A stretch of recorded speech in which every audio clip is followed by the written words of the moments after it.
నమస్తే. ఆస్ట్రో మార్గం ఛానల్కి స్వాగతం. నా పేరు Vijayalakshmi, Vedic and KP astrologer. ఈ వీడియోలో 2026 సంవత్సరం ఫిబ్రవరి మాసం 15వ తేదీ నుండి 21వ తేదీ వరకు గోచార వార ఫలితాలు ఈ వీడియోలో వృషభ రాశి వారికి గోచార వార ఫలితాలు తెలుసుకుందాము. ఈ వారంలో చంద్రుడు మకర రాశిలో శ్రవణ నక్షత్రం నుండి మొదలుకొని మేషరాశిలో అశ్విని నక్షత్రం 1వ పాదం వరకు సంచరించడం జరుగుతుంది. అంటే 15-16 మకర రాశిలో, 17-18 కుంభరాశిలో, 19-20 మీనరాశిలో, 21 చివరి దినాన మధ్యాహ్నం వరకు కూడా అశ్విని నక్షత్రం 1వ పాదం మీద సంచరించడం జరుగుతుంది. ఇది చంద్ర సంచారాలు. అయితే ఖగోళంలో ఇతర గ్రహాల స్థితిగతులు కూడా చూద్దాము. మిథున రాశిలో వక్రించిన గురువు సంచారం, సింహరాశిలో కేతువు, మకర రాశిలో కుజు సంచారం జరుగుతుంది. కుజుడు 15-16వ తేదీన చంద్రుడు కూడా కుజునితో సంచారం జరుగుతుంది. కుజునితో తోటి చంద్రుడు కూడా. అయితే కుంభరాశిలో 17-18న 5 గ్రహాల పంచగ్రహ కూటమి జరుగుతుంది. కుంభరాశిలో ఆల్రెడీ రాహు సంచారం చేస్తున్నాడు, బుధ శుక్రులు సంచారం చేస్తున్నాడు, రవి కూడా 14న చేరటం జరిగింది, సంచారం చేస్తున్నాడు. అయితే 17-18న చంద్రుడు కూడా కుంభరాశిలో సంచారం చేస్తాడు. దీనిని పంచగ్రహ కూటమి అంటారు. ఈ పంచగ్రహ కూటమి వల్ల కొద్దిపాటి ప్రభావాలు ఎక్కువగానే తీవ్రంగానే ఉంటాయి ఈ వృషభ రాశి వారికి అనేది సూచించడం జరుగుతుంది. ఇక మీనరాశిలో శని సంచారం జరుగుతుంది. ఇది గ్రహాల స్థితిగతులు. వీటిని ఆధారంగా ఈ వృషభ రాశి వారికి మిశ్రమ ఫలితాలు ఉంటాయి ఈ వారంలో అనేది చెప్పటం.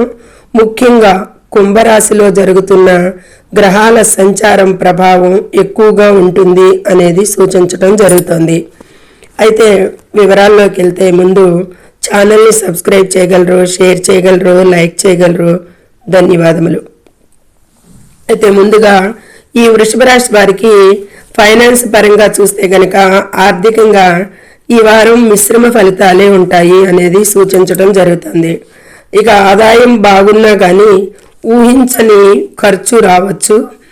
ఇక 17-18 తేదీలలో చంద్రుడు కుంభరాశి సంచారం వల్ల అదనపు ఖర్చులు లేదా ఆర్థిక ఒత్తిడి ఉండవచ్చు అనేది సూచిస్తుంది. అంటే అసలు ఈ వృషభ రాశి వారికి చంద్ర సంచారాలు అంటే 9, 10, 11, 12 రాశుల మీదుగా చంద్ర సంచారం ఉంటుంది. 9, 10, 11, 12 అంటే వారం ప్రారంభ దినాన చివరి దినాన తప్పించి మధ్య దినాలన్నీ కూడా చాలా చంద్రబలం ఉంటుంది, పర్వాలేదు. అయితే ఈ 17-18 తేదీల్లో చంద్రుడు కుంభరాశి సంచారం వల్ల అదనపు ఖర్చులు, ఆర్థిక ఒత్తిడి ఎక్కువగా ఉంటుంది. ఇది గమనించగలరు. ఇక ఆరోగ్యపరంగా చూస్తే కనుక ఈ వృషభ రాశి వారికి ఆరోగ్య విషయంలో చాలా జాగ్రత్త అవసరం. మానసిక ఒత్తిడి పెరుగుతుంది ఈ వారంలో. కడుపు సంబంధిత సమస్యలు లేదా ఎక్కువగా అలసట అనేది ఎదుర్కోవచ్చు అనేది సూచిస్తుంది గోచారంలో. అయితే కుటుంబ విషయాలకి చూసుకుంటే సోదరులు, సిబ్లింగ్స్, కుటుంబ జీవితం సాధారణంగా ఉంటుంది ఈ వారంలో వృషభ రాశి వారికి. సోదరులతో చిన్నపాటి అభిప్రాయ భేదాలు వచ్చే అవకాశం ఉన్నది. ఎక్కువగా సంయమనంతో వ్యవహరించండి, ఆచితూచి మాట్లాడండి, మాట తూలకుండా అనేది సూచించడం జరుగుతుంది వృషభ రాశి వారికి. ఇక ఆస్తి పత్రాలు, ప్రాపర్టీలు అంటే డాక్యుమెంటేషన్ విషయాల్లో కనుక చాలా జాగ్రత్తగా అవసరం. ఆస్తి పత్రాల విషయాలలో ఆస్తి కొనుగోలు కానీ అమ్మకాలలో కానీ అనుభవజ్ఞుల సలహాలు తీసుకోవడం మంచిది. డైరెక్ట్గా మీరుగా ప్రొసీడ్ అవ్వకుండా ఉండటం చాలా ఉత్తమం, శ్రేయస్కరం అనేది సూచించడం జరుగుతుంది. మోసపోయే అవకాశాలు ఉన్నాయి. ఇక ఎడ్యుకేషన్ అంటే ప్రాథమిక విద్య, విదేశీ విద్య, ఫారిన్ విద్యార్థులకైతే గనక అనుకూల సమయంగా సూచిస్తుంది. కష్టపడితే మంచి ఫలితాలు సాధిస్తారు చాలా వరకు అనేది సూచిస్తుంది. విదేశీ విద్యకు సంబంధించిన ప్రయత్నాలన్నీ ఏవైతే ఉంటాయో ఇప్పటి వరకు కొంచెం కుంటుబాటుగా సాగుతున్నవి కూడా ఫలిస్తాయి ఈ వారంలో అనేది మీరు హైయర్ ఎడ్యుకేషన్కి సంబంధించినవి ముందుకు వెళ్ళొచ్చు అనేది సూచిస్తుంది ఈ వారంలో ఈ వృషభ రాశి విద్యార్థులకి హైయర్ ఎడ్యుకేషన్కి సంబంధించి కూడా. ఇక ప్రయాణాలు అయితే గనక ఈ వృషభ రాశి వారికి మంచిగా లాభిస్తాయి. ముఖ్యంగా వృత్తిపరమైన ప్రయాణాలు భవిష్యత్తులో మంచి ఫలితాలను ఇస్తాయి అనేది సూచిస్తుంది. ఇక ఈ ప్రయాణాలు అయితే లాభదాయకంగా ఉన్నాయి అనేది సూచిస్తుంది. ఇక వ్యాపారం పరంగా చూసినా కెరీర్ పరంగా చూసినా వ్యాపారస్తులకైతే ఈ వారం మిశ్రమ ఫలితాలే గోచరిస్తున్నాయి. కెరీర్లో కొత్త అవకాశాలు అయితే లభిస్తాయి ఉద్యోగస్తులకి, కానీ ఒత్తిడి ఉంటుంది ఎక్కువగా, అలసట, పని భారం ఎక్కువగా. ముఖ్యంగా 17, 18 తేదీలలో కీలక సమావేశాలు వాయిదా వేసుకోవడం మంచిది. కెరీర్కి సంబంధించిన మీటింగ్స్ కానీ ఎక్కువగా కీలకమైన పాయింట్స్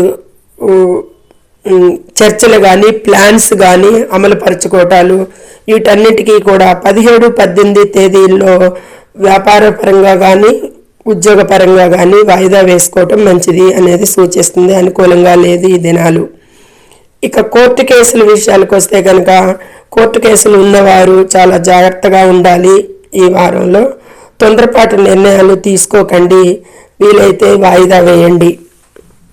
ముఖ్యమైన గ్రహ సంచార ప్రభావాలు ఎట్లా ఉంటే 17, 18 తేదీలలో చంద్రుడు కుంభరాశిలో 10వ ఇల్లు పంచగ్రహ కూటమి, సూర్యుడు, బుధుడు, శుక్రుడు, రాహువు ప్లస్ చంద్రుడు 5 గ్రహాలు ప్రభావంతో సంచారం చేస్తున్నారు. దీనివల్ల మీ కెరీర్లో ఒత్తిడి ఉంటుంది ఎక్కువగా. 10వ స్థానంలో పంచగ్రహ కూటమి కాబట్టి, కానీ సమయస్ఫూర్తితో వ్యవహరిస్తే మాత్రం విజయం సాధిస్తారు బాగానే. 17, 18 తేదీలలో మానసిక ఆందోళనలు ఎక్కువగా ఉంటాయి. ఆ రోజుల్లో కెరీర్కి సంబంధించిన విషయాలలో నిర్ణయాలు తీసుకోకపోవటం మంచిది. ఈ వారం చంద్రుడు మకర రాశి నుండి మేషరాశి 12వ ఇల్లులోకి సంచారం చేస్తున్నాడు. దీనివల్ల ప్రయాణాలు ఖర్చులు పెరుగుతాయి అనేది సూచించవచ్చు. ఇక ముఖ్యంగా గుర్తుపెట్టుకోవాల్సిన పాయింట్లు మళ్ళీ ఒకసారి చెప్తున్నాను, ఈ పాయింట్స్ టు బి నోటెడ్. ఇది ఎక్కువగా కెరీర్లో ఒత్తిడి, కీలక నిర్ణయాలు తీసుకోవాల్సి ఉంటుంది. మంచిగా తొందరపడి నిర్ణయాలు చేయకండి. డబ్బు విషయంలో తప్పులు చేయొద్దు, చాలా జాగ్రత్తగా ఉండాలి. ఖర్చులు అధికంగా కనిపిస్తున్నాయి. చివరికి లాభం, మంచి మార్పులు అనేవి వస్తాయి. వారాంతానికి బాగానే ఉంటుంది అనేది సూచిస్తుంది. వారం మధ్యలో చాలా బాగుంది అనేది. ఇక 17, 18 తేదీల్లో అయితే కొద్దిపాటి ఆందోళనలు ఉంటాయి కాబట్టి అది ఉంటాయి అనేది ముందుగా తెలుసుకోవటం వల్ల కొద్దిపాటి నిగ్రహించండి. ఆరోగ్యంపై శ్రద్ధ పెట్టండి, చాలా మంచిది అనేది సూచించడం జరుగుతుంది. ఈ విషయాలు ఎక్కువగా గుర్తుపెట్టుకోండి. ఇక సాధారణ పరిహారాలు తెలుసుకుందాము. సోమవారం శివలింగానికి జలాభిషేకం లేదా క్షీరాభిషేకం చేయండి, మంచి ఉత్తమ ఫలితాలకి అనేది చెప్పటం జరుగుతుంది.